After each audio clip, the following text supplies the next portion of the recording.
തെരഞ്ഞെടുപ്പ് കേസ് പിൻവലിച്ച LDF സ്ഥാനാർത്ഥിയായിരുന്ന M Swaraj ഹൈക്കോടതി വിധിക്കെതിരെ സുപ്രീം കോടതിയിൽ നൽകിയ അപ്പീലാണ് M സ്വരാജ് പിൻവലിച്ചത്. UDF സ്ഥാനാർത്ഥിയായിരുന്ന K ബാബുവിന്റെ തിരഞ്ഞെടുപ്പ് വിജയം ശരിവച്ചതിനെതിരെയായിരുന്നു M സ്വരാജിന്റെ അപ്പീൽ. ഷപ്ന ലീഗൽ ഡെസ്കിൽ നിന്നായിരുന്നു. ഷപ്ന, മതചിഹ്നം ഉപയോഗിച്ച് ബാബു വോട്ട് അഭ്യർത്ഥിച്ചു എന്നായിരുന്നു കേസ്. ഇപ്പോ അപ്പീൽ പിൻവലിച്ചിരിക്കുന്ന വിവരങ്ങൾ എങ്ങനെ?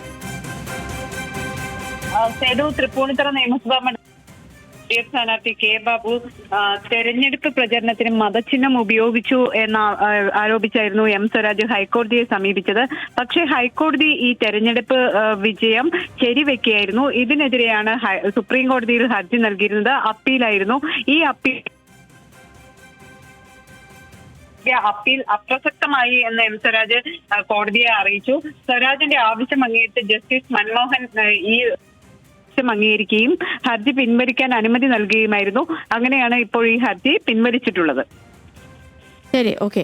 ഷപ്നയാണ് ലീഗൽ ഡെസ്കിൽ നിന്ന് വിവരങ്ങൾ നൽകിയത്. തൃപ്പൂണിത്തുറ നിയമസഭാ തെരഞ്ഞെടുപ്പ് കേസ് പിൻവലിച്ചിരിക്കുന്ന LDF സ്ഥാനാർത്ഥിയായിരുന്ന M സ്വരാജ്